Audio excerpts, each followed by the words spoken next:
Sans qu'il ne sache comment ou pourquoi, un jeune garçon se tenait là, debout, un peu perdu, observant avec mélancolie des ruines flottantes noyées dans le brouillard. Il le sait, il s'agit de Smoke Island. Des bâtiments ravagés, tout droit sortis de la Rome antique, dont on croirait qu'aucune vie n'a jamais existé. Et pourtant, au loin, son regard croise celui de lumière rouge. Cette posture et cette forme, s'agit-il d'un humain, ici, dans ce monde en ruine? L'homme mystérieux en appelle le jeune garçon pour qu'il le rejoigne. De son œil scintillant, il promet de l'attendre au bord de l'abysse. À ces mots, le jeune Sora réagit, et voilà qu'il se réveille paniqué, la sueur au front. Ce dernier constate qu'il a encore fait ce rêve étrange cette nuit. D'une autre pièce, l'on appelle le fainéant pour qu'il se bouge ou il va être en retard. Une fois dans la salle de bain, il repense à cet homme dans son rêve et à cet abysse. Il a l'impression de les connaître, que tout ça est familier. Essuyant la buée du miroir, Sora s'étonne des pensées qu'il vient d'avoir. Comment ça, familier? Et alors qu'il en conclut qu'il est sûrement trop fatigué à force d'étudier, voilà qu'une jambe dépasse de la douche.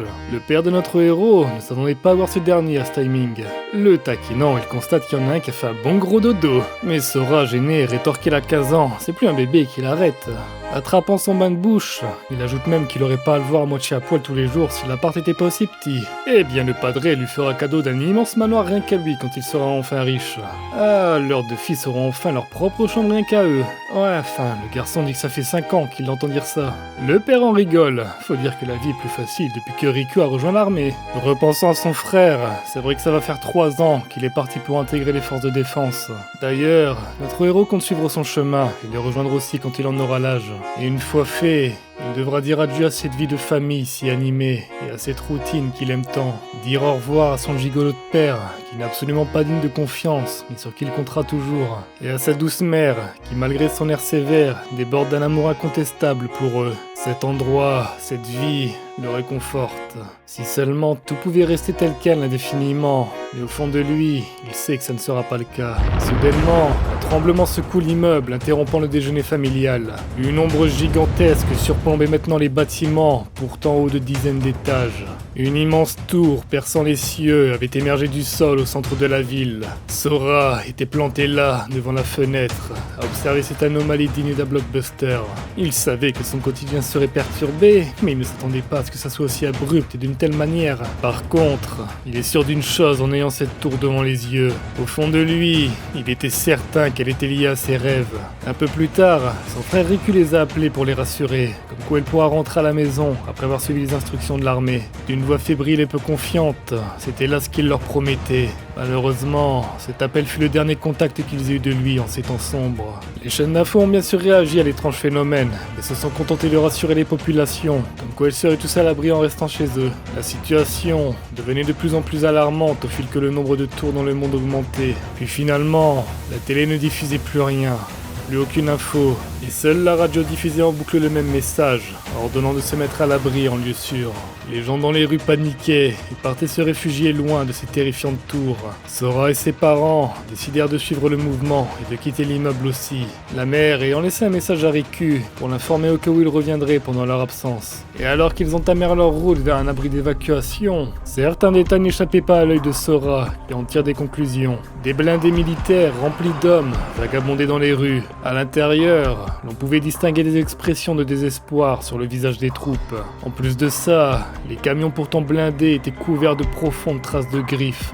Et de leur passage émanait une forte odeur de décomposition. Sora n'était pas le seul à avoir remarqué tout ça. Même son père, d'habitude si décontracté, se questionnait sur ce qu'il se passait dans le monde. Peu après, la famille est enfin arrivée à l'abri temporaire, qui n'était qu'un simple gymnase. L'endroit est bondé de personnes et pourtant, l'ambiance est si sombre que c'en est pesant. Tout le monde se mure dans le silence, résigné comme s'ils attendaient que la mort arrive. Sora se fait sortir de ses pensées par ses parents, qui ne s'éloignent pas et continuent d'avancer. Cependant, malgré l'urgence de la situation, certains fauteurs de troubles comptaient en profiter. Et guettant sa victime, un jeune homme ne comptait ni se priver, ni se cacher. Il attrape le garçon, en beuglant comment il ose voler son pain. Ce dernier se défend qu'il n'a rien volé, et pointant à la poche du voyou, il y a même son emballage à lui qui dépasse. Tout le monde n'a qu'une ration, il a déjà mangé la sienne. La colère monte alors chez l'agresseur qui décoche un coup de genou en plein dans l'abdomen du garçon. Et malgré l'horrible scène que tous voient, Personne n'ose intervenir pour sauver ce faible enfant. La racaille était satisfaite de la tournure des événements. C'est vraiment d'une simplicité déconcertante. Il demande tout de même au garçon s'il est d'accord pour lui laisser son pain. Et ce dernier en souffrance ne peut que dire oui. Très bien, à partir de maintenant, toutes ces rations seront confisquées, et ce, jusqu'à ce que la situation prenne fin. Et puis c'est plus important pour lui, un homme grand et fort de se nourrir, que pour un petit chiard comme lui. Interrompant la scène, le père de Sora lui demande poliment d'arrêter. Mais le jeune homme le regarde plein de malice, lui demandant à son tour de s'occuper de ses affaires. Montant le ton, on lui ordonne de rendre ce pain immédiatement. Préparant un crochet du droit, le voyou lui ordonne de fermer sa gueule. Mais le padre lui envoie un kick de plein fouet, ce qui suffit à terrasser le bouffon. Il fait moins le malin quand il n'a pas affaire à un gosse. Et alors que l'on rend sa ration au petit garçon, le voyou au sol continue d'envoyer des insultes. En réponse, le père lui envoie un regard perçant, ce qui suffit à calmer et faire taire celui qui a perdu la bagarre. Lâchant un molar, il repart de son côté. Il annonce au vieux qu'il n'oubliera pas ça. Conscient d'avoir une famille à protéger dans ces temps de panique, il rassure Sora qu'il n'a pas à s'inquiéter. Il gardera un œil sur ce type. Le voyou lâche alors un regard rempli de haine, qui croisera celui de notre héros, qui s'en retrouve secoué. Après tout, ce type, il le connaît, et pas qu'un peu. Il s'agit de Eiji Kagawa. Lui et sa bande sont d'énormes enflures qui prenaient plaisir à harceler les autres. Et Sora faisait partie de ceux qui en souffraient le plus. Il ne compte même plus le nombre de fois où il s'est fait tabasser pour un regard de travers. Arrivant en trombe, un soldat hurle avoir un message d'urgence pour tout le monde.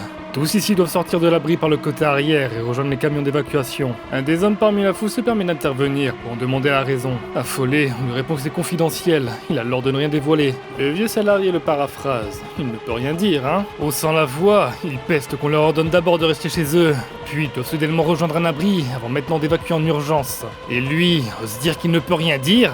Le vieil homme en a plein le cul, à quoi servent donc leurs impôts? Et soudainement, un fracas sur la porte se fait entendre de tous. Le soldat hurle en panique qu'ils sont là, vite que tout le monde court. Et alors que l'on s'interroge sur ce qu'il entend dans Ils sont là, Sora pousse ses parents vers la sortie, ils doivent se dépêcher de partir. Il ne saurait l'expliquer, mais il a un mauvais pressentiment. Le soldat retenait la porte bombardée de coups et hurle aussi vite de partir, il ne va plus tenir. Aussitôt dit qu'il cède et se fait abattre sous les cris de terreur de la foule qui part enfin. Une créature humanoïde assoiffée de sang se dévoilant aux humains. Sora n'en croyait pas ses yeux. Est-ce que tout ça est réel? Terrorisé, il reprend sa course alors poursuivi par les monstres, bien déterminé à dépecer tous les humains. En retard par rapport à ses parents, ces derniers appellent leur fils à faire vite. S'ensuivit une scène de chaos, où des vagues d'humains fuyaient et embarquaient vers les camions pour leur survie. Sora leur hurle que le camion va être plein, qu'ils embarquent sans lui. Et alors que le jeune homme pousse ses parents, déterminé à rester derrière, son père lui attrape la main pour l'aider à monter à son tour. Et voyant ça, les autres rescapés deviennent violents. Le camion est déjà plein, qu'il le laisse. Et le poussant, on lui ordonne de dégager s'il comptait ralentir. Voyant la situation dégénérer pour son père, Sora lâche prise et part chercher un autre camion dans lequel monter. Courant à la recherche d'une issue, le véhicule d'à côté est tout aussi bondé.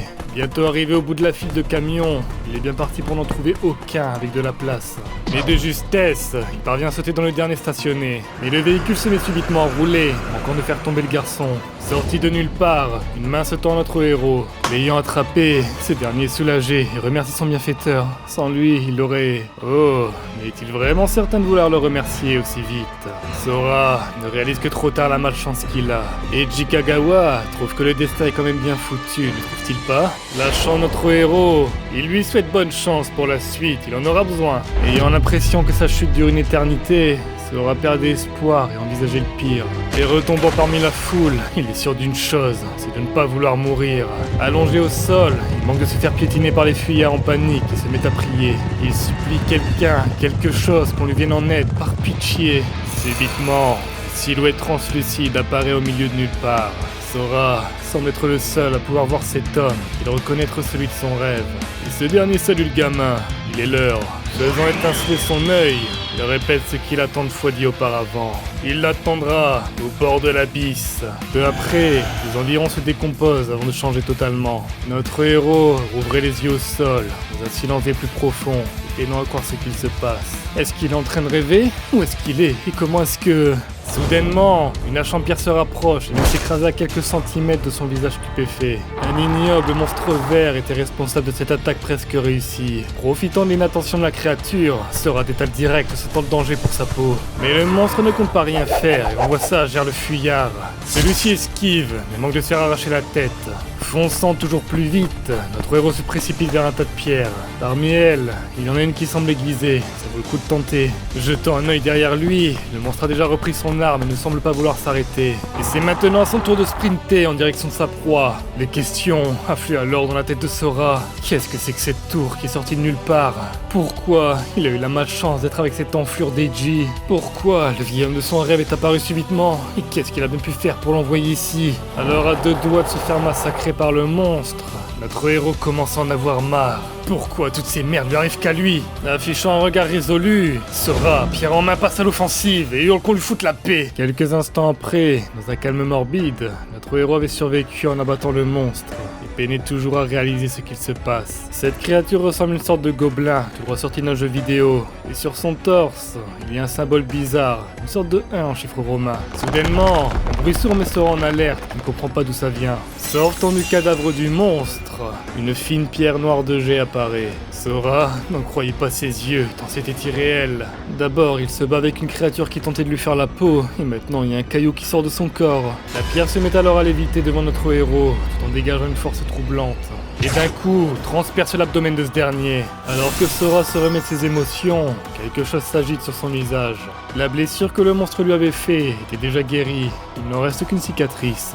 Mais ce n'est pas tout. Une étrange sensation de puissance inonde le corps du jeune garçon. Ramassant l'arme en pierre, se pourrait-il que ce soit vraiment comme un jeu et qu'il gagne de l'XP en tuant des monstres? Notre héros va aller faire un tour de l'île, histoire de repérer s'il y a d'autres monstres avant que eux ne le trouvent. Et après avoir jeté un œil à tous les endroits possibles, il n'y a malheureusement rien d'intéressant ici. Ni monstre, ni objet, seulement une seule sortie possible. Visiblement, il va devoir partir de ce côté s'il ne veut pas rester coincé ici. C'est la seule option qui s'offre à lui. Partant voir le seul côté de l'île qu'il n'a pas encore vérifié, il y trouve alors une chose étrange. Des marches en pierre sont ancrées sur le rebord de l'île flottante et semblent descendre. Cependant, il ne parvient pas à en voir le bout. Il n'a aucune idée de ce qu'il pourrait trouver une fois en bas. Ça ne lui plaît pas, mais de toute façon il n'a pas le choix, alors... Notre héros entame alors la descente vers l'inconnu, mais d'un pas peu serein et prêt à réagir. Dans un jeu From Software, c'est le genre d'endroit où un mob surgirait d'un coup pour te pousser, histoire de te rajouter une mort au compteur. Mais non, il doit éviter trop comparer ça à un vulgaire jeu. Là, il ne sait pas s'il pourra respawn en tombant dans le vide. En tout cas, il compte bien faire en sorte de ne pas le savoir. Finalement, le voilà qui aperçoit le bout du chemin, sans avoir rencontré de mauvaise surprise. Et sans avoir d'autre choix, il met le pied dans cette antre creusée dans la roche. Marchant avec prudence, il n'y a qu'une ambiance silencieuse pesante qui l'accueille, jusqu'à ce qu'une torche s'allume d'elle-même. Digne d'une salle d'avant-boss, notre héros était arrivé face à une tombe ornée d'un flambeau et qui se tenait devant une porte en pierre. Jetant un œil aux inscriptions de la stèle, il arrive mystérieusement à comprendre le sens, malgré que ce soit un langage inconnu. Il est dit que les fragments appartiennent à leur possesseur, qu'une fois tous récupérés, sera accordé le droit de quitter l'abysse. Sora a donc bien la confirmation qu'il se trouve bien dans l'abysse. Tout ce qu'il aurait à faire serait donc de collecter les fragments et à lui la liberté. Ayant un regain de confiance, ça le motive de savoir qu'il n'est pas coincé à tout jamais. Et puis le monstre qu'il a tué était pas si fort que ça au final. Il en est certain, il peut le faire, c'est à sa portée. Il va tenir bon et partir d'ici. Poussant le portail de pierre, Sora allait entamer son périple pour sa survie. La première zone qu'il a traversée avec le monstre chiffre 1 faisait environ 900 mètres de superficie. La deuxième comptait 2 monstres pour 1800 mètres. Et l'un des loups avait bien le chiffre 2 sur lui. La troisième zone faisait le double de superficie de la précédente, soit 3600. Et parmi les 4 monstres présents, il y avait bien le chiffre 3. Seuls les monstres possédant un numéro lui accordent un fragment une fois éliminé et lui donnent donc le droit de franchir le portail vers la zone suivante. Aussi, ça paraît logique, mais au fil que les chiffres grimpent, les monstres deviennent beaucoup plus forts. Mais ce n'est pas là le plus dur. La vraie difficulté maintenant, c'est d'abord de réussir à trouver les clés en question. À chaque zone qu'il franchit, la suivante double en taille, rendant les recherches encore plus galères. Et la quantité de monstres est aussi multipliée par 2. Mais il y a quand même un bon côté dans tout ça. Lui aussi devient plus fort au fil des épreuves. Si fort qu'il peut maintenant terrasser des monstres géants d'un seul coup de poing. Notre héros profitait d'une petite pause devant un panorama des plus incroyables.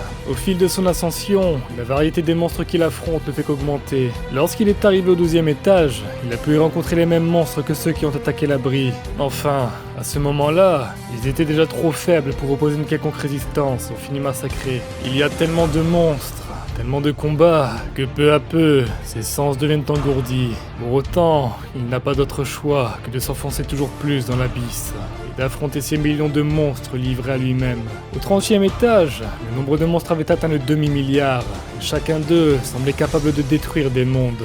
Lors de sa traversée des abysses, trouver les clés était toujours d'une complexité sans nom. C'était comme devoir chercher un grain de poussière parmi des kilomètres de sable. Pour ne pas l'aider dans son périple, certaines des clés étaient protégées et entourées d'une horde interminable de monstres. D'autres étaient cachées sous terre, dans des galeries labyrinthesques dont l'entrée était cachée. Le temps nécessaire pour conquérir une zone était absurdement long, par le fait de devoir trouver le monstre parmi des millions qui lui donnerait le droit de progresser, mais aussi de devoir les abattre un par un jusqu'à extermination totale des gardiens de clés. Et malgré tout ça, il réussissait. Un à un, il les trouvait, et un à un, il les massacrait, même si cela devait prendre une éternité. L'abandon n'était pas une option. Seul qu'il avait, c'était d'avancer. Il doit continuer, un point c'est tout. Une fois arrivé au 42e étage, le nombre de bêtes avait atteint l'absurde somme de 2000 milliards. Un rire de folie résonnait à travers les lieux inondés de monstres. Sora, dont le corps était marqué par les batailles, constate que bordel, ça en fait beaucoup. Mais tout ça ne l'a pas découragé. Il s'est simplement contenté de faire la seule chose possible. Se battre, tuer, massacrer et recommencer ainsi de suite. Après d'interminables combats, il avait perdu le fil du temps. Lui qui essayait de garder le compte des monstres abattus en grattant la pierre. Il n'avait plus aucune idée de combien d'années étaient passées maintenant. Enfin bon, ça n'a pas d'importance. Ici, la seule chose qui compte, c'est tuer ou être tué. Le reste n'est qu'une tentative pour lui de garder un semblant de lucidité dans cet enfer sans fin. Jetant un œil sur l'agitation derrière lui, deux vulgaires monstres semblaient vouloir interrompre son petit moment de repos. C'est encore et toujours la même chose. Ils viennent à lui pour se faire massacrer. Et l'issue, pour ces stupides et faibles créatures, ne restera jamais la même. Un seul et unique coup. Un simple mouvement de main, dénué d'effort, et qui suffit à arracher le corps du monstre. Et d'une vitesse fulgurante, le deuxième avait disparu, en ne laissant que sa tête entre les mains de Sora. C'est d'une facilité tellement déconcertante que ça en devient ennuyant pour lui, similaire à une corvée. Il se demande bien combien de monstres ça fait maintenant. Enfin, il fera le compte plus tard. Elle va simplement se contenter de rajouter ces deux-là. Grattant la pierre de son ongle, il faut qu'il s'active à trouver la clé. Il a tué tellement de monstres et pourtant, toujours rien en vue. Brisant son intimité, le rocher explose. Et un scolopendre géant pour tenter sa chance à son tour contre notre héros. Sora doit bien avouer, il a fait l'entrée fracassante, c'est le cas de le dire. Pour faire autant de boucans, il espère qu'il a la clé avec lui. Voyant avec aisance l'attaque du monstre arriver, le chasseur l'esquive en décollant tel un missile. Préparant son assaut, peu importe à quel point ce truc est fort, le résultat est et sera toujours le même. Explosant la bête d'un balayage de sa main, ça a fini comme toutes les fois précédentes. Ce stupide monstre qui se pensait puissant s'est fait dézinguer d'un seul coup. C'est tellement pitoyable que c'en est risible. Et au lieu de se réjouir, le voilà qui s'interroge sur l'utilité d'une telle force s'il est coincé ici. Il a tué et tué pendant si longtemps, bloqué ici sans pouvoir rien faire d'autre. Serrant son poing de frustration, Sora hurle et supplie au monstre ayant la clé de se montrer. Même du ciel, on pouvait entendre ses cris résonner. Et la réalité... il ne peut sortir de cet enfer. Repartons maintenant du côté de la Terre et des humains. Là-bas, les tours sont apparues soudainement au début du XXIe siècle à travers tout le globe. Personne ne sut pourquoi ou comment. Et malheureusement, il n'y avait aucun moyen de prédire les horribles événements qui allaient se passer. Des monstres se sont mis à émerger des tours. Et on manquait de peu de provoquer l'extinction de l'humanité. Ce jour-là fut ensuite connu dans l'histoire comme le jour du jugement, tant par sa violence que par le nombre de pertes. Parmi les survivants de cette catastrophe, certains se sont éveillés et ont débloqué l'accès à un système des plus étranges. Ces personnes-là ont acquis des pouvoirs surhumains.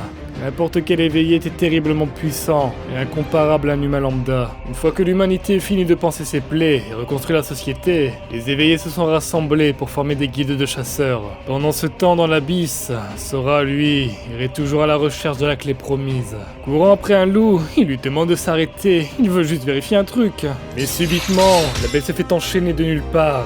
Des paroles se font entendre en écho. Sora a reconnu le langage humain.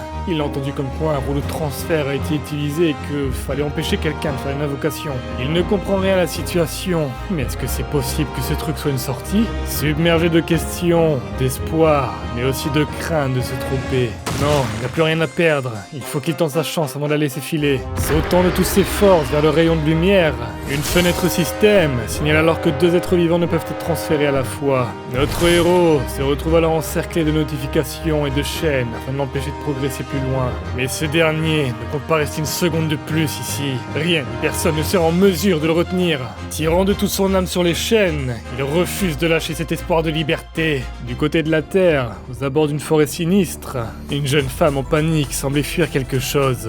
Sonosaki Yu, niveau 19, courait jusqu'à épuisement.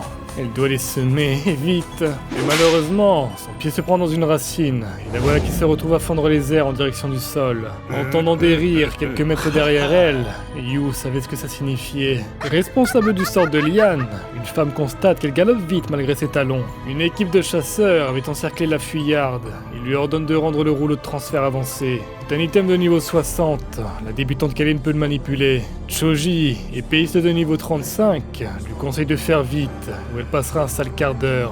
La druide Aika rappelle quand même à ses compagnons de ne pas la tuer. Yu, en panique, s'empresse de dire que les combats entre chasseurs sont interdits. Il brise les règles en faisant ça. Toshida, barbare de niveau 38, rigole en entendant cela. Lui faisant voir sa lame de très très près, il signale qu'ici, c'est lui qui fait les règles. Il va se répéter, mais ce sera la dernière fois. Qu'elle lui donne le rouleau si elle veut repartir avec tous ses membres intacts. Ne se laissant pas intimider, Yu lui conseille de faire gaffe. Quand une personne n'a plus rien à perdre, elle est prête à tout. La druide hurle qu'elle prépare une invocation forcée, ils doivent l'arrêter tout de suite. Toshida n'apprécie pas l'acharnement de cette garce.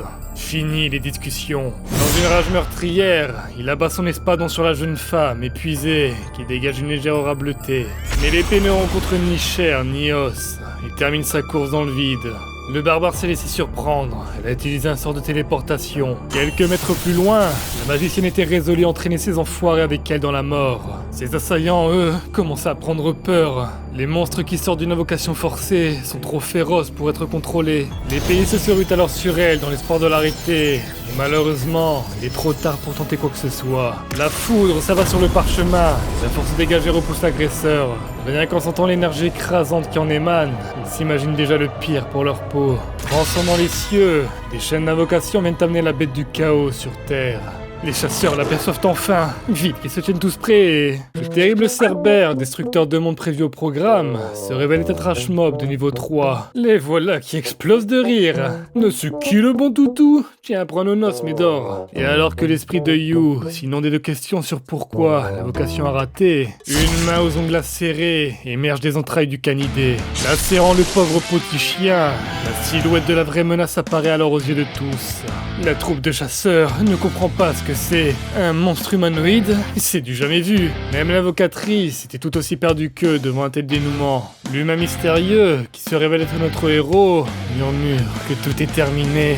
Puis d'un rire perforant, il hurle de joie qu'il a enfin réussi. Il est sorti de ce monde pourri. Sous les rafales de vent, tous ici observent avec stupeur le spectacle qui s'offrait à eux. Malgré son niveau 38, le barbare est figé sur place par la pression de son rire. Et alors que la druide Aika demande qui est ce type, notre héros met fin à son euphorie à l'entente de ces mots. Et d'une rapidité fantomatique, le voilà qui se retrouve face à la jeune femme. La dévisageant d'une expression des plus sordides. Brisant l'ambiance tendue, Sora demande à la druide s'ils sont bien sur Terre. Chose que cette dernière, un peu surprise, lui confirme. Ah, notre héros est soulagé. Il pensait ne jamais pouvoir revenir et puis... Comprenant qu'ils ont affaire à un simple humain, Choji et Toshida se lancent un regard de complicité. Préparant un assaut en traître, ils comptent se débarrasser de ce gêneur. Mais leur plan est réduit en miettes en même temps que leurs armes. Le barbare se fiche d'effroi après cet échec. Ce type, c'est un monstre. Ce dernier se retourne alors vers ceux qui ont osé attaquer. Et perçant le barbare du regard, sa perception se trouble, le mêlant au monstre qu'il a massacré dans l'abysse, avant de lui empoigner fermement la gorge. Soulevant le colosse au-delà du sol, Sora lui ordonne de montrer son numéro. Luttant pour rester lucide, Toshida ne voit pas de quoi il parle. À l'entente du langage humain, Sora reprend alors ses esprits et lâche son emprise, faisant retomber le barbare au sol comme du n'importe quoi. Et visiblement, ce dernier s'était un peu trop relâché. Couvert de honte, le voilà qui en perd ses mots auprès de ses coéquipiers. Sora s'adresse alors à ce groupe d'humains qui s'est montré arrogant, qu'il dégage. Maintenant. Ni une ni deux, les voilà qui déguerpissent en braillant qu'ils n'oublieront pas ça. Maintenant qu'elle a évité la catastrophe, Yu en profite pour examiner son mystérieux sauveur. Une force écrasante et un corps couvert de cicatrices. Il est arrivé via le parchemin, mais ça ne peut pas vraiment être un monstre, non? Interrompant ses pensées, notre héros demande depuis combien de temps les tours sont apparues sur Terre. Un peu larguée, elle répond tout de même que cela fait 5 ans. Sora la bombarde ensuite de questions. Pourquoi le paysage est si bizarre? C'est quoi cette histoire de parchemin? Et enfin, c'est quoi sa tenue? Elle couvre rien. Un peu de pudeur. Mais on lui répond qu'il est pas mieux dans ce cas. La jeune femme entame alors ses explications en parlant du système apparu il y a 5 ans. Et la suite, j'ai déjà raconté plus tôt dans le récap, donc on imagine qu'elle est en train de lui dire. Enfin bref, elle termine par mentionner qu'elle a fui ce qu'on appelle la 7ème grande invasion, qui a eu lieu dans la ville S. Notre héros réagit à cela, c'est là qu'il habitait avant. Gardant son calme, il veut savoir ce qui était devenu de la ville. Mais malheureusement, on lui répond que tout a été détruit. Enfin, si ça peut le rassurer, le gouvernement y a envoyé des gens puissants, donc les monstres devraient se faire exterminer. Et Sora a besoin de vérifier lui-même par où est la ville S. Et à peine Yu a-t-elle pointé la direction que notre héros s'était volatilisé. Eh ben, c'est pratique d'être une sorte de demi-dieu, plus d'essence à payer. La magicienne arrive à peine à réaliser tout ce qu'elle vient de vivre. Oh, faut vraiment qu'elle raconte ça à sa sœur. Et pendant ce temps-là, du côté de la team Keket après leur cuisante défaite, une mystérieuse masse noire s'abat sur leur chemin. Pour la seconde fois aujourd'hui, une silhouette étrange leur barre la route. L'entité prise alors le silence. Il peut sentir sa présence partout sur eux. Et dégageant une puissance terrifiante, il leur offre 3 secondes pour qu'ils parlent. Les 4 truands se retrouvent figés sur place avant de ne pouvoir comprendre la situation. Mais sous l'agacement, Toshida demande s'ils se foutent de leur gueule ou... Sans qu'il ne pût finir, les voilà tous réduits au silence éternel. L'individu signalant que le temps est écoulé. Du côté du quartier général de la guilde du Tiger Roar, une femme rapporte que le groupe de Toshida ne donne plus de signes de vie et que la situation concernant Sonosaki Yu ou le parchemin leur sont inconnues. En brisant son verre, cela agace fortement son interlocuteur. Si le chef de guilde comprend bien, les types que elle a recommandés ne sont même pas foutus de battre une avocatrice de niveau 19. Mais celle-ci se défend et indique que leurs 4 signaux se sont tous coupés au même moment. Muka et Richter, prêtres de niveau 118, comprend ce que ça signifie. Ils ont tous péri d'une seule et même attaque. Bon, très bien. Dans ce cas, qu'elle se charge de savoir qui a fait ça. Et tant qu'elle y est, qu'il fasse de la capture de Mademoiselle Sonosaki une priorité. Ils ont besoin qu'elle explique son acte de traîtrise. Observant le paysage, Richter est bien embêté de tout ça. Mais une chose est sûre, il tuera tous ceux qui s'en prennent à ses hommes. Et interrompant son monologue, voilà qu'une silhouette survole son immeuble. C'était furtif, mais il a pu sentir une forte odeur de sang. Qui cela peut-il bien être ? Et s'il ne se trompe pas, cette personne semblait se diriger vers la zone d'invasion là-bas, qui est pourtant encore inondée de monstres. Cette récente attaque sur la ville S, la 7ème grande invasion, est d'une toute autre échelle que les précédentes. Il ne fait aucun doute que de grandes forces y prendront part. Après tout, la tour qui était endormie depuis plus de 5 ans s'est enfin mise en mouvement. Les choses ne vont pas être simples. Le chef des Tiger Roar envoie l'ordre à ses équipes de recherche de battre en retrait. Il passe en état d'urgence, et ce, immédiatement. Du côté de notre héros, celui-ci arpente les rues de son ancienne ville. Se posant en haut d'un bâtiment, il prend le temps d'observer les ruines de cet endroit, qui était pourtant si animé avant. Il s'est absenté seulement 5 petites années, coincé dans les abysses, et ça a suffi pour faire de cet endroit un no man's land. Il a beau être sorti de cet enfer, il ne peut s'empêcher d'y repenser. Lui, qui était à l'époque si faible, la mort le guettait à chaque instant. Puis il a pris son courage à 2 mains et s'est démené pour survivre dans un environnement des plus hostiles. Et à force de combat, il a obtenu une puissance incommensurable qu'il n'aurait jamais imaginé avoir.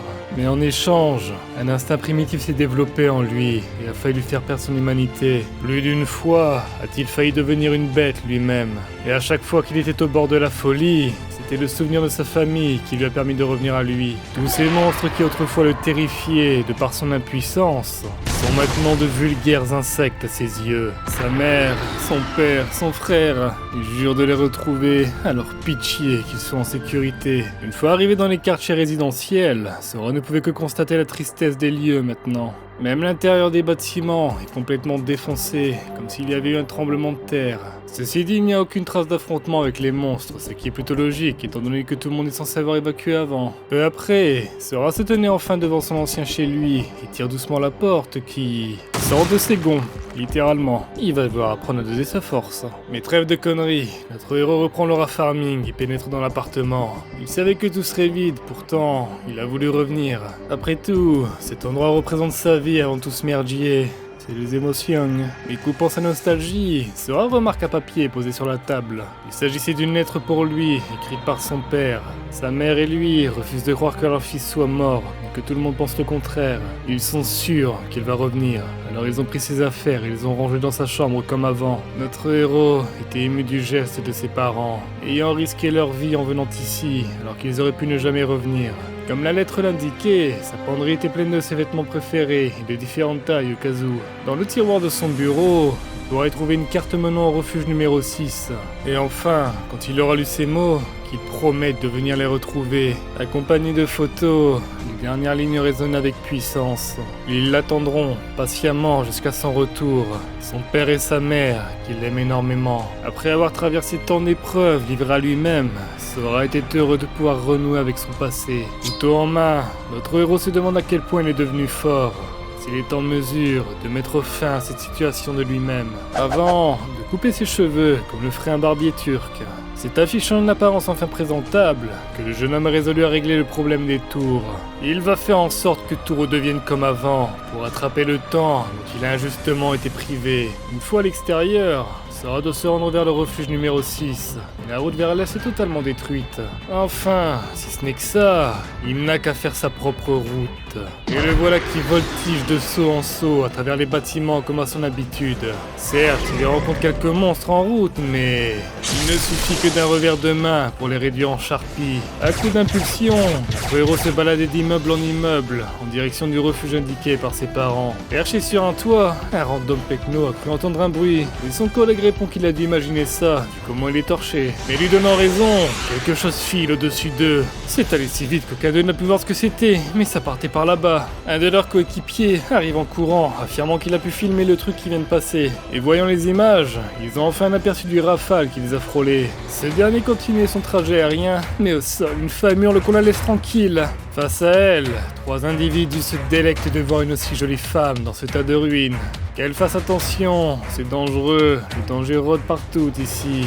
La bave aux lèvres, on la rassure que sont des gentils garçons. Et s'approchant de la rescapée, l'homme au centre affirme qu'ils vont bien prendre soin d'elle.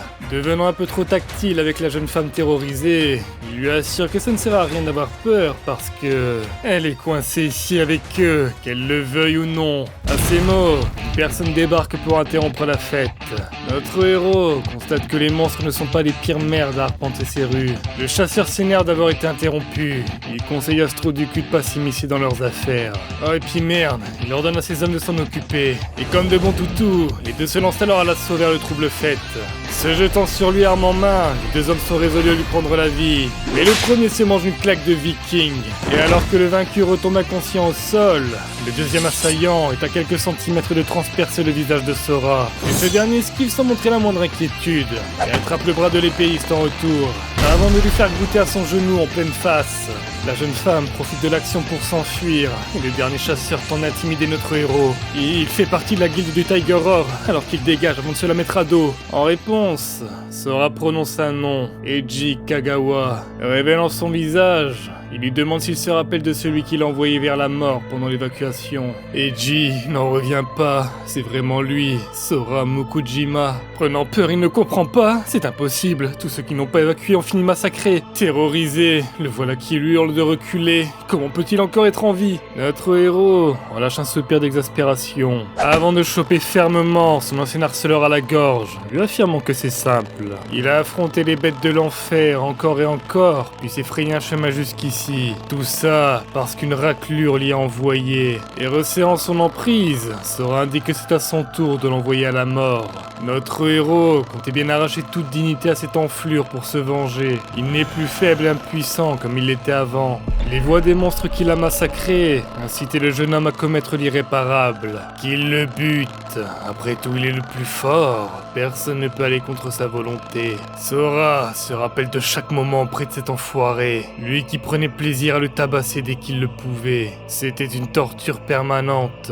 Il peut encore ressentir la douleur, l'impuissance et l'humiliation de chacun de ces instants. Aujourd'hui, il va tirer un trait sur sa fragilité passée en éliminant le symbole de sa faiblesse. Mais soudainement, un autre souvenir lui revient, celui d'Eiji, justifiant ses actes par le fait qu'il aimait voir sa dignité se briser. Et ces mots permettent à notre héros de retrouver ses esprits, le faisant relâcher son emprise. Il s'en est fallu de peu pour qu'il lui broie la trachée, mais finalement ce connard d'Eiji ne s'en sort qu'avec un mal de gorge. Sora s'en veut de s'être emporté, il a failli devenir comme celui qu'il méprise. Et pour autant, ça n'enlève pas que ce type est une ordure encore aujourd'hui, prêt à commettre les pires infamies. Notre héros sait que des gens continueront de souffrir si ce genre d'enfoiré se balade librement dans la nature. Il interpelle donc ce cher Kagawa. Ce dernier a tenté de le tuer, mais par chance il a échoué, donc il ne le paiera pas de sa vie. Par contre, il est impensable qu'il reparte comme si de rien n'était. Pour les 2 longues années de collège où il a rendu sa vie misérable, un coup de poing. Pour être une merde qui prend plaisir à tourmenter les gens plus faibles que lui, un autre coup. Et enfin, pour avoir tenté de le tuer en le poussant du camion d'évacuation, 2 coups de poing. Notre héros décompte un total de 4 coups à encaisser. Voilà le modeste prix qu'il devra payer et il sera enfin quitte. Eiji lui présente ses plus plates excuses. Il est sincèrement désolé qu'il le pardonne. En plus, s'il le frappe dans son état, il va sûrement mourir du premier coup, non? Mais le chopin par le callback, Sora tient à le rassurer. Il va faire de son mieux pour qu'il reste en vie. Le premier coup de pénitence était alors envoyé de plein fouet. Et en voilà un deuxième, décoché sous l'œil dépassé des compagnons d'Eiji. Et bien que le sol commençait déjà à être repeint en rouge, une nouvelle mandale résonne dans le crâne d'Eiji. Notre héros lui ordonne de se relever. Ce n'est rien comparé à ce que lui a pu faire subir à d'autres gens. Défiguré, le déchume supplie que ça s'arrête.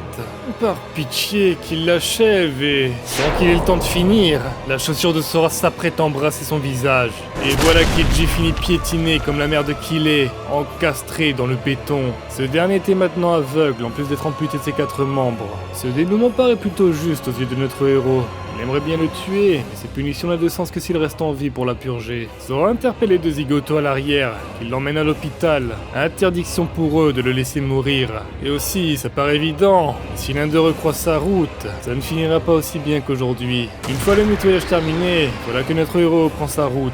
Il a assez perdu de temps comme ça. Il doit retrouver ses parents, et vite. Plus loin, en périphérie de la ville S, un groupe de soldats prenait une poste tout en se plaignant de l'horreur d'être ici. L'un d'eux aurait bien aimé être stationné à la surveillance du mur. Leur lieutenant interrompt leur séance de chouinage. Ces chiffres molles prendraient peur et tomberaient du mur au premier monstre venu. Kagura Tanji, niveau 31, leur ordonne de rester vigilants. Un monstre pourrait débarquer n'importe quand. Cependant, l'un des soldats fait la remarque qu'ils sont loin du centre, donc les monstres ne devraient pas... La tête tranchée, ce dernier ne put terminer sa phrase qu'un monstre vient répondre à l'appel. On ordonne à tous les soldats de rester calmes et maintenir leur formation. Ils ont affaire à une larve de kraken de niveau 45. Les militaires ouvrent ensuite le feu et les balles ne peuvent pénétrer la carapace du monstre. Monstre qui commence à voir rouge de toutes ces piqûres de moustiques. L'un des soldats dit que leurs armes ne servent à rien, son niveau est trop élevé. Face à des rangs désordonnés par la panique, le monstre se met en mouvement et décolle. Le lieutenant Tanji hurle à tout le monde de s'écarter, et vite avant que... Mais la bête atterrit subitement au milieu des hommes et en découpe un en 2. Le frère d'armes du défunt hurle son nom de désespoir. Il se met alors à courir vers le kraken armé d'explosifs et soutenu d'un barrage de tir. Contre toute attente, il parvient à se rapprocher à quelques mètres seulement du monstre. Malheureusement pour lui, il n'échappe pas à la vision de l'œil géant qui met fin à sa course.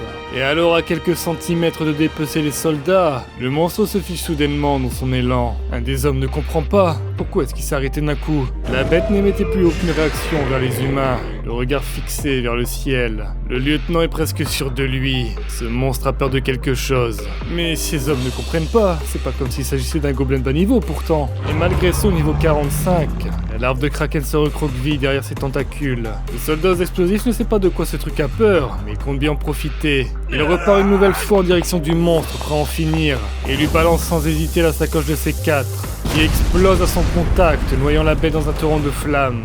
Les militaires se demandent si ça suffit à en finir avec ce monstre. Mais une fois la fumée dissipée, celui-ci en était presque indemne.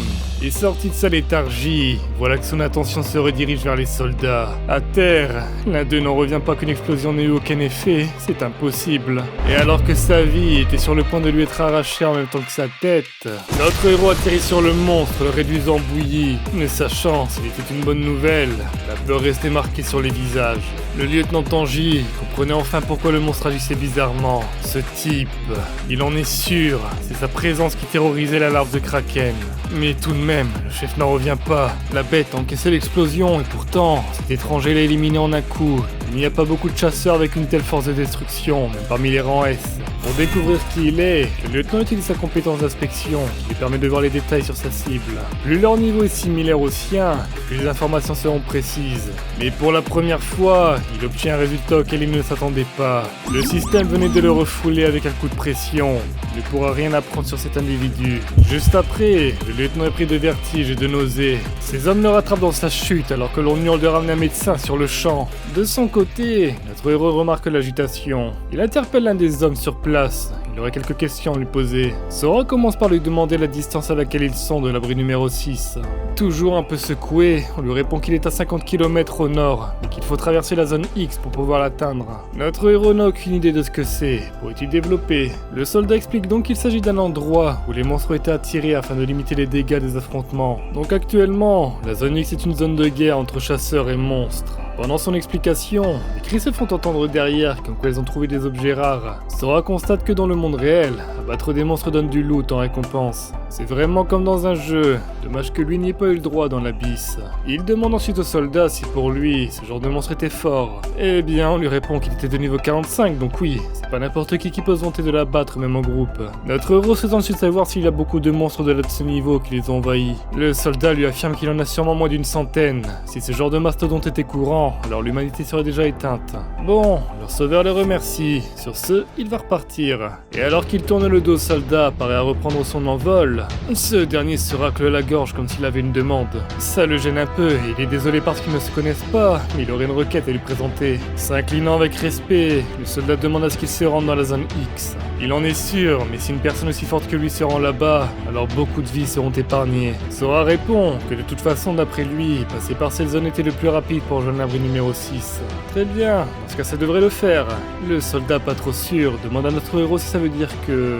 Ce dernier lui confirme. Quand il passera par la zone X, il s'occupera des monstres qu'il croisera en chemin. Du côté de l'infirmerie du camp militaire, le lieutenant Tanji se remettait encore de ses émotions. Un des gardes se réjouit de le voir enfin réveillé. Ils se sont fait un sang d'encre. Le haut gradé demande combien de temps il était dans les vapes. Ce à quoi on lui répond 10 minutes. Il lui a administré une des potions récupérées selon le monstre abattu. C'est plutôt efficace. Mais en parlant de ça, Tanji souhaite savoir pour l'homme qui les a aidés plus tôt. Le soldat répond simplement qu'il est parti vers le nord. Et alors que le chef est toujours troublé, il semble enfin réaliser l'information qu'on vient de lui dire. Est-ce qu'il vient de parler du nord? Le bas gradé lui répond que c'est ça. Plus précisément, il semblait vouloir rejoindre l'abri numéro 6. Le lieutenant suppose donc qu'il va traverser la zone X. On lui confirme que c'est le cas. Ça n'avait pas l'air de déranger ce type quand il a appris ce que c'était. Tanji est bien embêté. Il ordonne de contacter le centre de commandement sur le champ. Sans trop comprendre pourquoi, le soldat s'en occupe, oui. Le lieutenant espère qu'il pourra réussir avant qu'il ne soit trop tard. D'après sa montre, il lui reste environ 10 minutes avant l'heure prévue. Son subordonné revient, confirmant que le message a bien été envoyé au central. Mais tout de même, celui-ci ne comprend pas pourquoi il ne cherche pas plutôt à ce qu'on contacte le chasseur inconnu. Tanji se justifie que cette opération en zone X est différente des autres. Eux, les bas gradés, n'ont pas été informés car tout est confidentiel. Contrairement aux autres zones, la X n'est pas juste un lieu dans lequel il regroupe les monstres. À vrai dire, il s'agit d'une opération de bombardement intensif. Du côté de la salle de communication du centre de commandement, l'une des employées signale qu'un appel d'urgence arrive du secteur B22, proche de la zone X. Le commandant du central, Renji Komagawa, mage de feu niveau 58, lui dit qu'elle peut transmettre. Une fois la communication établie, le lieutenant Kagura Tanji remercie ses supérieurs pour cette entrevue. Il explique alors qu'un chasseur mystérieux est en route pour la zone X, mais que ce dernier ignore tout de l'opération de bombardement imminente. Renji ne voit pas l'intérêt de ce signalement, hormis si ce n'est qu'il leur affiche fièrement sa négligence. Le lieutenant, certes embarrassé, répond qu'il ne cherche pas à justifier son erreur. Cependant, il lui paraît nécessaire que le chasseur soit informé au plus vite des événements à venir. Et alors que le commandant s'apprête à le réprimander pour son audace, Tanji hausse le ton. Ce chasseur est extrêmement puissant, ils ne doivent en aucun cas le perdre. Renji s'étonne d'entendre ça de la bouche du lieutenant Tanji, qui pourrait lui-même être considéré comme plutôt puissant. Qu'il soit précis, quel est le niveau de cet individu? Eh bien, c'est-à-dire que... il est navré, mais il ne le sait pas. L'ambiance au sein du centre s'était refroidie suite à cet aveu. Donc, si le commandant comprend bien, un chasseur au niveau inconnu enfreint les règles pour se rendre vers une zone de bombardement militaire, et eux devraient corriger sa négligence en diffusant une alerte d'urgence. La subordonnée de Renji dit qu'il mourra avant même qu'il envoie le signal,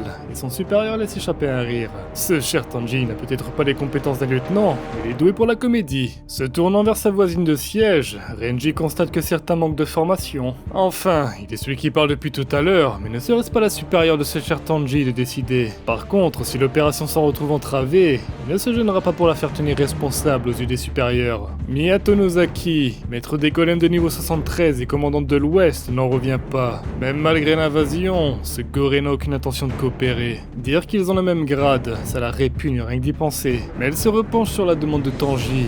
Il est prêt à annuler l'opération pour ce chasseur inconnu. Si même lui a employé le terme puissant, c'est forcément qu'il l'a vu à l'œuvre. La supérieure du lieutenant prend donc un instant pour réfléchir à la situation. Mademoiselle Tonozaki prend alors la parole. Elle ne remet pas en doute la fiabilité du lieutenant Tanji, donc elle va lui laisser la chance de s'expliquer. Cependant, s'il ne peut lui donner ne serait-ce qu'une raison convaincante, alors elle devra traiter cela comme de l'insubordination. Le vieil homme comprend alors ce que ça sous-entend. Elle est prête à se mettre le commandant Kumagaya à dos.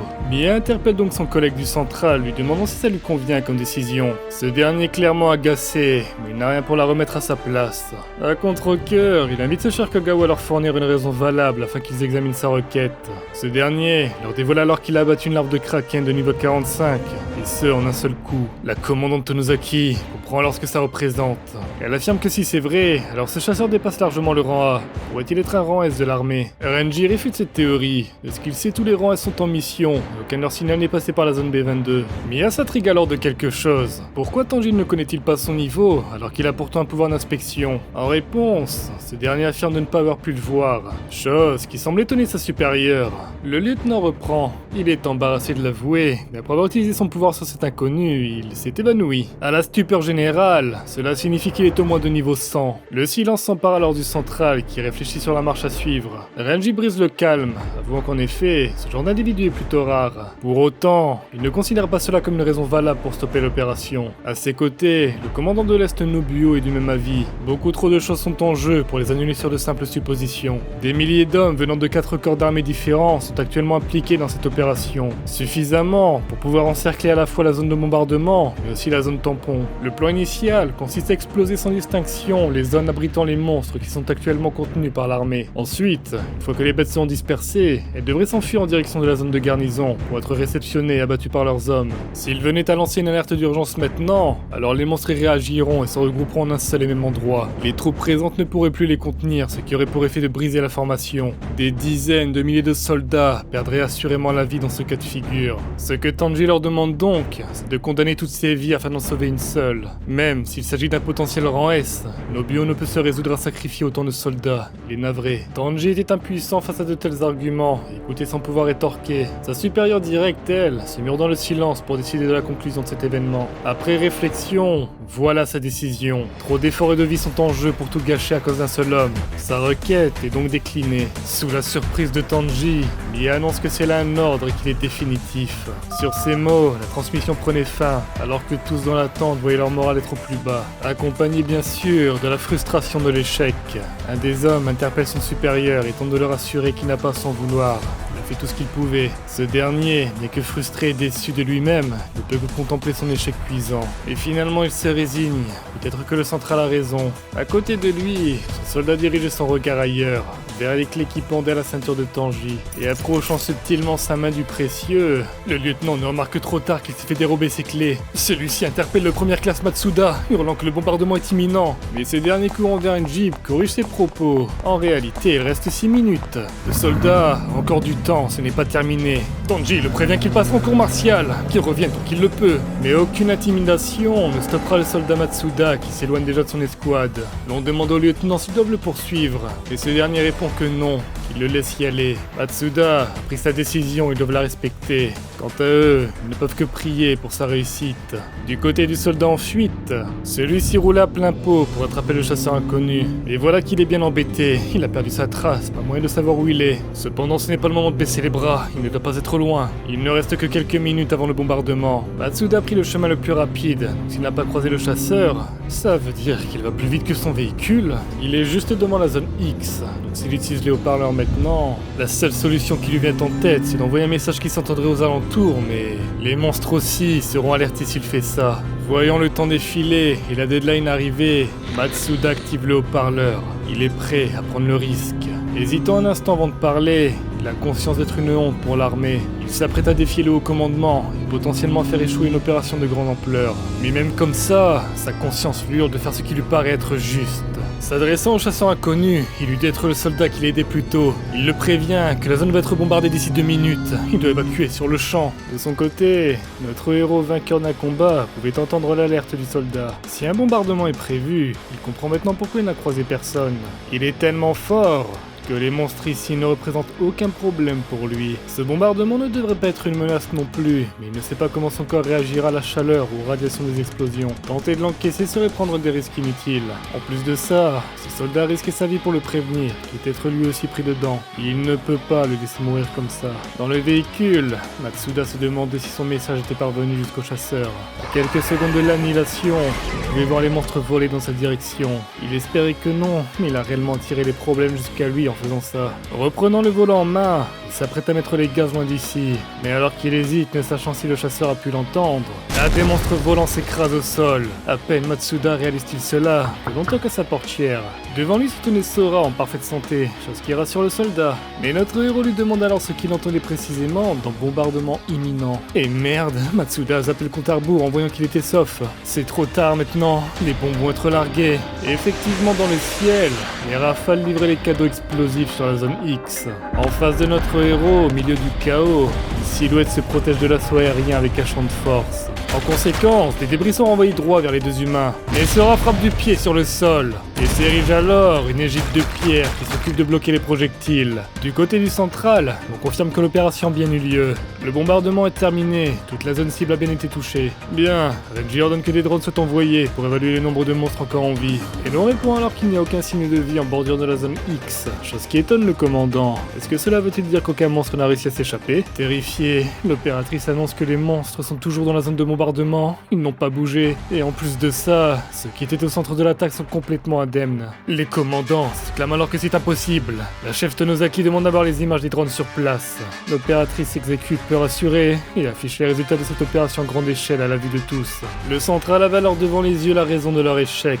Et alors qu'ils se demandent tous d'où sortent ce bouclier, ils pouvaient remarquer une silhouette sur l'épaule d'un des monstres. Zoomant vers ce qui les intrigue, il semblerait qu'il s'agisse d'un humain, du moins en apparence. Et ce dernier fixe alors droit vers le drone de surveillance. L'instant d'après, l'ensemble des drones restants étaient pris pour cible par les monstres sur place.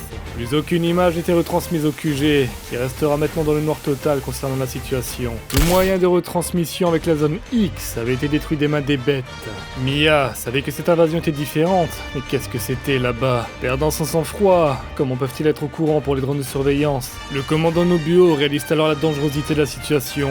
Et sans attendre, il ordonne l'évacuation des soldats en zone de garnison, sur le champ. La chef Tonosaki appuie cet ordre, que les troupes reculent et se dirigent vers les murs pour les protéger. Mais l'opératrice leur annonce que les monstres ne se dirigent pas vers les murs. Cette information déstabilise le corps de commandement qui n'avait pas prévu ça. Mia demande donc qu'elle continue. Vers où est-ce qu'il se dirige? L'opératrice pointe alors la carte du doigt. Il se dirige et se regroupe en direction de la zone B22, proche du secteur du lieutenant Tanji. Ce n'est qu'une intuition, mais la commandante croit savoir pourquoi. Si elle a vu juste, c'est par là que serait ce chasseur mystérieux dont ils ont entendu parler. Mia ordonne alors que l'on envoie leurs drones restants en zone B22. Ils doivent absolument savoir la raison de cet afflux. Et du côté de l'endroit en question, Matsuda sort du véhicule et constate que le bombardement est terminé. Il n'arrive pas à y croire, mais il a encore un seul morceau. Et alors qu'il se réjouit du karma, en rigolant de tout son cœur, notre héros l'interpelle pour qu'il calme ses ardeurs. S'il est en vie, alors les monstres aussi. Ils se dirigent tous par ici. Interrompant leur discussion, Sora sent quelque chose. Et sans prévenir, il envoie Matsuda au sol, l'empêchant de peu de perdre sa tête. Le soldat observe ce qui a presque failli lui faire un dégradé et constate que c'est un drone de l'armée. Il comprend alors que les monstres ont attaqué le matériel de surveillance, chose qu'ils n'ont jamais fait avant, ce n'est pas normal. Sora, dont l'attention est dirigée ailleurs, lui dit qu'il n'a pas le temps d'être surpris, ils vont devoir décamper. Face aux humains, une horde de monstres aux attentions hostiles s'était jointe aux festivités. Matsuda réalisait alors l'ampleur du désastre à venir. Il se rappelle avoir vu ces monstres-là au briefing. Il s'agit du groupe d'ennemis le plus puissant présent dans la zone. Leur chef, le gros à la cape verte, il est de niveau 90. Le soldat succombe alors au désespoir. C'en est fini pour eux. Ils n'ont aucune égratignure, même après le bombardement. Et pendant que Matsuda a préparé ses dernières volontés, notre héros rétorque que si des bombes n'ont pas réussi, eh bien, ils vont vont devoir s'en occuper à l'ancienne avec leurs poings et c'est tout. L'instant d'après, le voilà qui s'élance en ordonnant aux soldats d'aller se cacher. Voyant chair et os, Sora se fraye un chemin à travers les monstres en direction de leur meneur. Mais ce dernier ne compte pas attendre sans réagir et prépare son arme. Sans effort, notre héros bloque l'immense massue d'une seule main. Ce dernier, affichant une expression mêlant désintérêt et ennui. Puis à la stupeur du géant, celui-ci se voit arracher son arme des mains, confisquée jusqu'à nouvel ordre par Sora lui-même. Avant qu'il ne s'envole, préparé à l'offensive. En réponse, le meneur des monstres lève alors son bouclier, qui devra encaisser le poing ferme du chasseur et... Comme attendu, le bouclier se brise et la bête subit l'assaut en pleine face. Dans un silence sanglant, synonyme de victoire, Sora se tient sur le corps du titan, dont la tête ne tient plus qu'à un fil, avant de poser les yeux sur l'individu perché à ses côtés. Cette mystérieuse présence humaine le fixait du regard sans dire mot, arrachant un regard surpris à Sora, qui n'avait pas senti sa présence jusque-là. L'individu brise le silence, clamant qu'il l'a enfin retrouvé. Et alors que s'échappent d'étranges racines de sous sa cape, il répète à nouveau qu'il lui a mis la main dessus. Le coup du titan se faisait régénérer par un pouvoir mystérieux, et maintenant remis sur pied, les monstres sont contents d'être face à lui, graine de l'abysse. Le géant se tourne alors vers le nuisible sur son épaule qu'il traite de voleur, réclamant qu'il lui rende ce qui lui appartient. Sora, lui, ne comprend absolument rien à ce qu'il raconte. Mais l'étrange humain prépare quelque chose. Il compte le faire payer pour avoir volé le pouvoir d'un autre. Et sortant de nulle part, les pieux sont invoqués, filant en direction du chasseur. Alors à quelques centimètres du visage de ce dernier, Sora s'embête à en attraper un, et que les autres s'explosent sur son corps d'acier. S'adressant à son agresseur, le voilà déçu si c'est tout ce qu'il peut faire. Et alors qu'il l'invite à y aller à fond, s'il espère le tuer ou au moins le blesser, au-dessus de lui, un assaut furtif se prépare à toucher. La main du géant s'abat de plein fouet sur le chasseur. Et au-dessus de tout ce bazar, un drone du central s'est effrayé un chemin sur la scène. Chose qui n'échappe pas au regard de l'homme, qui se demande s'il s'agit là d'un corbeau d'Odin qui le surveille, avant de comprendre qu'il s'agit simplement d'une imitation des humains. Cependant, du côté de notre héros, celui-ci était vexé que cet impoli détourne son regard. Chargeant de sa lance d'ébène, Sora lui conseille d'être un peu plus sérieux, avant d'empaler sa cible sans la moindre hésitation. Et seule une étrange impression de vide se dégage alors de la pointe. Notre héros trouve ça étrange. Ce type a disparu si vite et sans se faire remarquer. Au pied du géant, l'ombre voilée réapparaît en sortant des ténèbres. Celui-ci est répugné d'être surveillé par les créatures de bas niveau que sont les humains. Et tendant sa main en direction du drone, voilà qu'un monstre volant écrase la ferraille en son nom. Le meneur des bêtes s'adresse ensuite à ses larbins, qu'il s'occupe d'éradiquer tous les drones. Maintenant, un peu plus loin du chaos, dans les immeubles alentours, un éclaireur dissimulé était bien embêté, son drone est foutu. Mais enfin, ce n'est pas grave, il a réussi à filmer ce qu'on lui a demandé. Si les monstres ont dévié de leur chemin pour se rendre ici, c'est pour s'en prendre à ce type aux cheveux blancs. Il n'a pu voir tout ce qu'il s'est passé depuis le début, mais il est sûr que ce chasseur est celui qui a bloqué les monstres. Et alors qu'il réalise devoir en informer ses supérieurs, l'éclaireur semble avoir de la visite. Soudainement, du bruit émerge de derrière la porte, et des tentacules acérés font alors irruption afin de prendre la vie du rat dissimulé. Même de loin, notre héros pouvait entendre les ultimes cris du défunt. Le meneur des monstres, lui, s'en réjouissait que ses serviteurs tuent ses nuisibles jusqu'au dernier. Voyant le désir meurtrier de son ennemi, Sora repense à ce que Matsuda lui a dit, comme quoi sa présence sauverait beaucoup de vies. Au final, c'est ce dernier qui est venu risquer la sienne en venant ici. Et maintenant il se retrouve bloqué dans tout ce merdier par sa faute. Tout ça agace fortement notre héros. S'il veut sauver un maximum de personnes, alors il doit gérer la situation vite fait bien fait avant que ça ne dégénère. Réanimé, le colosse réagit à la mise en mouvement de Sora. Et ce dernier évite alors de peu de se faire écraser. Il remarque qu'après avoir reçu ce pouvoir étrange, ce géant est devenu nettement plus fort. Mais interrompant ses pensées, le meneur ennemi émerge des ombres en dessous de lui. Et alors que les deux hommes s'apprêtent à engager les hostilités, Sora jette enfin un regard de près sur le visage de son adversaire. Et déboussolé, constate qu'il ressemble à celui qu'il était dans l'abysse. Le doppelganger, lui, n'avait pas laissé passer cette ouverture. Sora réagit à l'énergie dégagée par cette épée. Elle est terriblement dangereuse, il peut le sentir. Préparant son assaut, son opposant est déterminé à tuer la graine de l'abysse. Mais de justesse, notre héros frôle l'empalement, et armant son poing en guise de riposte, il explose le poignet du meneur des monstres, avant d'empoigner l'épée spectrale à son tour. Maintenant, les positions sont inversées, et Sora s'apprête à trancher, arrachant enfin une expression inquiète chez l'envahisseur.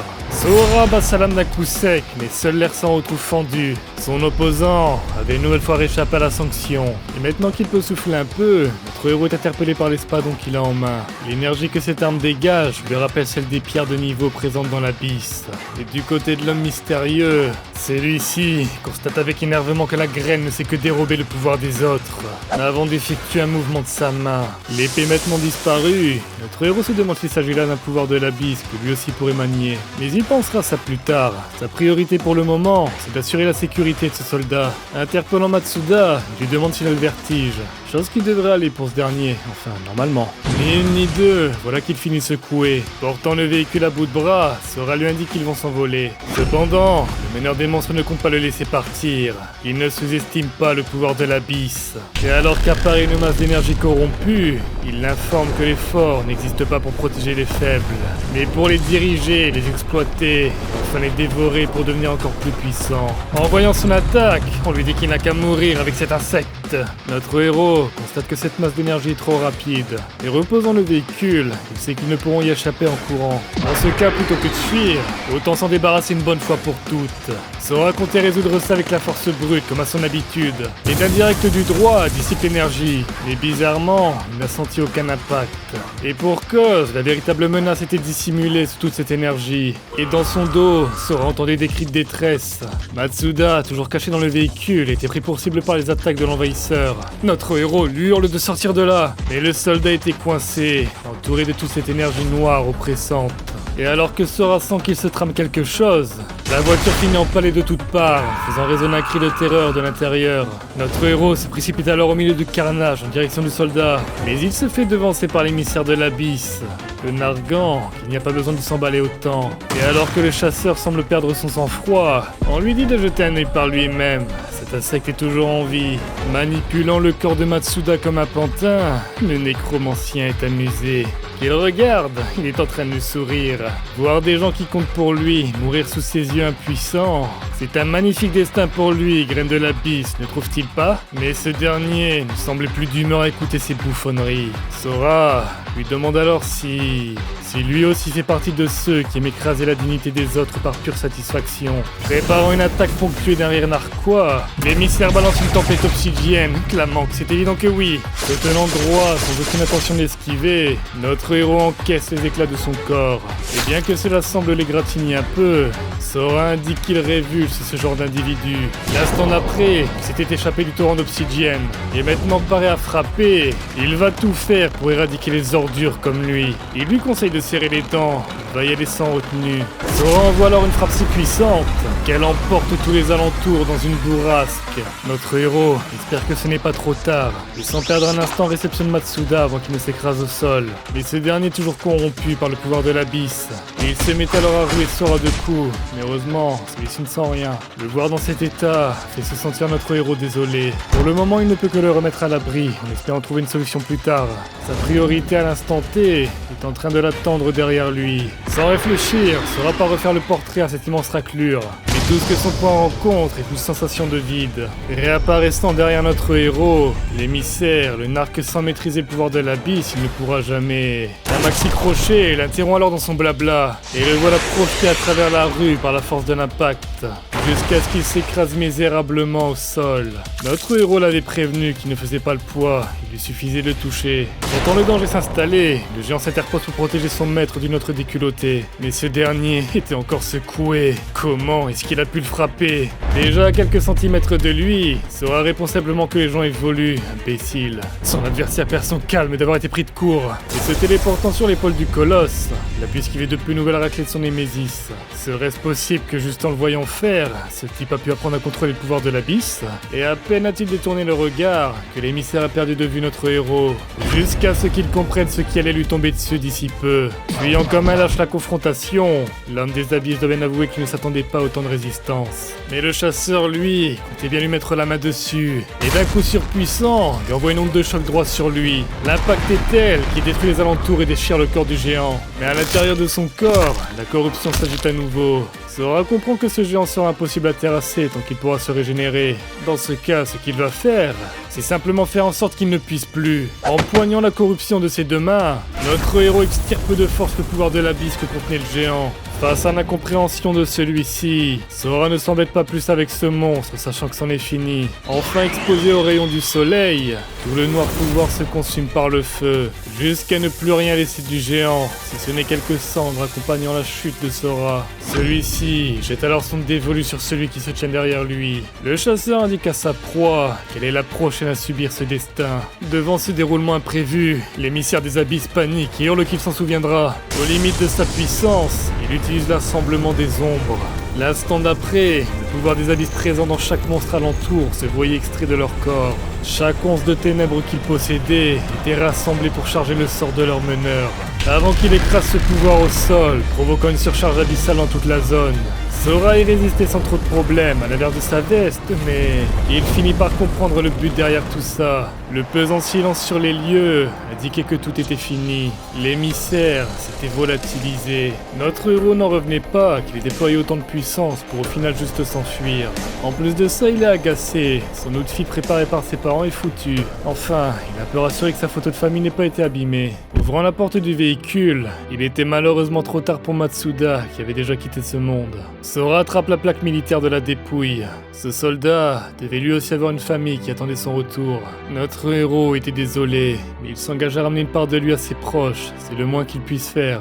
Repensant au type mystérieux, Sora s'imagine que c'est loin d'être fini. Vu l'énergie qu'il a accumulée, ce ne serait pas étonnant qu'il attaque à nouveau. Mais surtout, cet enfoiré était prêt à faire mourir des innocents par pur plaisir. Et ça, le chasseur comptait bien l'en empêcher. Il faut absolument que Sora atteigne l'abri d'évacuation au premier. Qui sait le carnage que ce type pourrait faire juste pour l'atteindre lui. Notre héros s'élance ensuite sans attendre. Il doit y aller au plus vite. Et le voilà qui fuse à travers les cieux en direction de l'abri où seraient ses parents. Juste après son passage, un drone de l'armée débarque pour inspecter la zone. La commandante Tonosaki était arrivée sur les lieux avec son escouade. Elle leur ordonne de signaler tout mouvement suspect capté par les drones. Et alors qu'ils s'approchent des lieux du combat, un des hommes interpelle sa supérieure. Un peu paniqué, il lui signale que les monstres sont déjà... Mais se tenant en hauteur, Mia n'a pas besoin qu'il termine sa phrase. Elle peut le voir de ses propres yeux en ce moment même. Tous les monstres sans exception, y compris les plus hauts niveaux, ont été massacrés. La commandante ordonne alors de scruter tous les drones pour trouver de quoi expliquer ce qui s'est passé ici. En tout cas, il y a clairement eu un combat ici. Cela voudrait donc dire que le chasseur inconnu dont leur a parlé Tanji a non seulement survécu au bombardement, mais a aussi terrassé toute la horde de monstres à lui seul. La coupant dans ses réflexions, un de ses hommes l'interpelle. Il indique avoir trouvé un drone qui n'est pas trop tamoché, pouvant récupérer les données. Et une fois la mémoire transférée sur sa tablette, Mia allait pouvoir jeter un œil à ce qui s'était réellement passé ici. Elle peut reconnaître le premier classe Matsuda qui était signalé rejoignant la zone. Et elle suppose qu'à côté de lui, ça doit être le chasseur indiqué par Tanji. Au même moment, du côté des soldats, l'un d'eux remarque une lueur à l'intérieur du corps du géant. Se trouvait alors du loot de haut niveau, tel qu'une potion de bœuf permanent, une épée royale de rang A, mais aussi une boîte dorée impossible à identifier. L'un de ses collègues débarque alors, demandant s'il a trouvé un truc. Pris la main dans le sac, ce dernier bégaye que non, alors qu'il a pourtant le loot en main. Le blondine atterrit à ses pieds, affirmant qu'il ment aussi bien qu'un enfant. Il remarque que ça a l'air d'être des objets vraiment rares. Il suppose qu'il les a lootés sur le boss de la zone. D'un ton plus menaçant, le soldat à la cicatrice affirme que c'est un crime de voler la récompense de l'unité. Il sait ce qu'il doit faire pour ne pas que ça s'ébruite, hein. Les 3 items en main, le voleur comprend qu'il va devoir se séparer d'une partie de son précieux. Ce dernier demande alors comment ils sont censés partager. Son interlocuteur lui dit de se détendre. Tout ce qui l'intéresse, c'est cet objet-là. On lui répond alors que c'est hors de question. Il est évident que cette boîte renferme un item légendaire. Mais posant délicatement sa main sur l'épaule de son collègue, le rapace indique qu'il n'a pas le choix. Ce n'était pas une demande. Une fois le marché conclu, il ricanait d'un air des plus satisfaits. La boîte dorée entre ses mains, il a enfin obtenu une relique de golem. Du côté de notre héros, il pouvait enfin apercevoir les murs de l'abri numéro 6. S'il a de la chance, c'est dedans qu'il est censé retrouver ses parents. Et voyant que les soldats ne sont pas en état d'alerte, et que les gens vont et viennent sans problème, il en conclut qu'ils n'ont pas été attaqués. À l'entrée de l'abri, on se retourne vers l'agitation derrière. Tous les regards étaient tournés vers l'individu astro-baraqué qui se baladait torse nu. Notre héros essaye de ressentir la présence de l'autre type, mais il ne semble pas ici. À vrai dire, il ne ressent personne de puissant ici, ce qui pourrait être un problème si l'abri venait à être attaqué. Le coupant dans ses réflexions, voilà qu'un étrange individu lui bloque le chemin. Voyant ses yeux couverts, Sora se demande s'il est aveugle. Le type aux yeux bandés peut le sentir. L'homme en face de lui vient d'au-delà de ses murs, non? Chose que confirme notre héros. Eh bien, on lui répond que c'est exactement ce qu'il lui fallait. Le moine le rassure, il ne lui veut aucun mal. À vrai dire, il souhaiterait lui acheter des informations sur le monde extérieur. Il insiste que ça compte énormément pour lui si son excellence a la réponse à ce qu'il cherche. Sora n'y voit pas d'inconvénient, enfin, ce n'est pas dit qu'il sache y répondre. Mais avant tout ça, il souhaiterait lui aussi savoir quelque chose. Remarque qui met l'aveugle sur ses gardes. Sora dit trouver ça bizarre qu'un moine l'appelle son excellence. Entre autres, il dit qu'il est en train de mentir, ce n'est pas un moine. L'usurpateur était percé à jour. Pour être honnête, c'est juste qu'il apprécie cette tenue. Tiens donc, notre héros lui demande si le bandeau aussi c'est pour faire beau. Le faux moine était bien embêté de cette remarque. Il assure à son interlocuteur qu'il a contracté une maladie oculaire récemment, voilà tout. Et Sora savait que ce n'était pas totalement vrai. Même à travers le bandeau, il peut sentir une sorte de lumière transperçante émaner de ses yeux. Mais bon, il imagine que ce type a ses raisons de cacher ses pouvoirs. Passant à autre chose, Sora lui demande en quoi il peut l'aider. Chose qui ravit l'aveugle voyant. Pour faire simple, il souhaite savoir la situation en dehors de l'abri. Premièrement, il y a des gardes armés partout sur le mur, comme s'ils se préparaient pour un affrontement à tout instant. Et aussi, bien que les autres ne l'ont pas encore remarqué, l'homme a pu entendre des explosions un peu plus tôt. Alors lui, qui vient d'au-delà des murs, pourrait-il l'éclaircir sur la situation? Sora prend un instant pour réfléchir sur ce qu'il devrait divulguer ou non. Et le voilà qui joue les naïfs. Oh, lui, au final, il sait pas trop. Il faisait juste un footing et il a entendu une explosion au sud-ouest. Il a tellement paniqué que sa chemise s'est prise dans un grillage. Le faux moine constate qu'il y en a un autre ici qui a des choses à cacher. Enfin, au moins maintenant il sait que c'était au sud-ouest. Il le remercie pour son aide, qui prenne donc cet argent. Le voyant partir à l'extérieur, Sora est intrigué qu'il reparte seul avec des infos si vagues. Il se demande s'il y a d'autres combattants de ce calibre au sein de l'abri. Lui, de son côté, il va plutôt essayer de faire profil bas. D'ailleurs, c'est plutôt bizarre qu'il laisse quelqu'un d'aussi suspicieux que lui se balader librement. Enfin, peut-être que l'armée est moins stricte avec les humains vu qu'il y a la menace des monstres. Une fois le soir tombé, l'on remercie monsieur pour son achat. Notre héros s'était payé un nouveau style de main caractère grâce à l'argent du moine. Et vagabondant à travers les rues animées de l'abri numéro 6, il était temps pour notre héros de retrouver ses parents. Salut tout le monde, j'espère que vous avez kiffé la vidéo d'aujourd'hui. Alors la vidéo d'aujourd'hui c'est un gros manoir mais qui est assez récent, donc ceux qui suivent les actus vous le connaissez sûrement déjà, mais par contre je pense et j'espère que la majorité d'entre vous, vous allez le découvrir aujourd'hui avec la vidéo. Si jamais ça vous intéresse d'acheter un œil au manoir, pour l'instant je crois qu'il y a juste une quarantaine de chapitres. Sinon dans la vidéo il y a pas mal d'actions, moi j'ai bien ressenti au niveau des effets sonores, c'était vraiment plus chargé que les anciennes. J'espère d'ailleurs que vous savourez bien le travail sur les musiques et les sound effects, parce que c'est soigné. Sinon, les deux prochaines vidéos, ça va être un chouïa plus chill. Alors ça va toujours être du manoir de chasseur, mais en moins bourrin, ça va plus être du MC intelligent calculateur, bref. Et ensuite, la prochaine vidéo après celle-là, ça va être du lourd qui mérite d'être hypé. Bon, je le ferai en temps et en heure. Pour l'instant, j'en dis pas plus, mais ça va être une vidéo sur une énorme licence dans le game du webtoon. D'ailleurs, comme je parle des prochaines vidéos, là, on va parler des suites. Alors, je l'ai déjà dit dans la toute première vidéo, mais de base, moi, les suites, ça me chauffait pas trop de les faire. Et il y avait deux raisons principales. La première étant que ça fait beaucoup moins de vues que des épisodes 1. Et là, c'est ultra important pour la chaîne qui est encore à ses débuts de faire des bonnes perfs si je veux pas me faire noyer par l'algorithme de YouTube. Et deuxième raison, c'est parce que c'est des projets impossibles à terminer. Les manhwas, ils ont des centaines de chapitres. Moi, j'en fais à peine une dizaine en 1 heure de vidéo. Donc vous vous doutez que se mettre en tête de continuer, voire finir plusieurs œuvres d'un coup, ça relève du rêve. Cependant, je vais faire des exceptions. Toutes les premières vidéos de la chaîne auront une suite, parce que là, en gros, elles sont bloquées niveau visibilité. Ça monte plus du tout. Du coup, je ferai un épisode 2 pour pouvoir les réupload dans une vidéo de genre 2 heures qui va les relancer. Et aussi, il y aura sûrement 2 ou 3 séries qui, elles, auront le droit à des suites de façon un peu plus périodique. Je pense notamment aux 2 d'avant avec le roi et le village de Gwichon. Et pour terminer avec l'outro, là, avec Noël et tout, je vais me prendre une semaine complètement off à rien branler, full tryhard lol. Donc prochaine vidéo, non pas dans 3 mais 4 semaines sûrement. Sauf si j'ai du courage avant, mais je me connais, je l'aurai pas. Donc 4 semaines on va dire. Donc voilà, merci d'avoir regardé. N'oubliez pas le like, le commentaire, l'abonnement, ça soutient de dingue la chaîne. Et moi je vous dis à la prochaine. Bonne fête de fin d'année. Allez, à plus.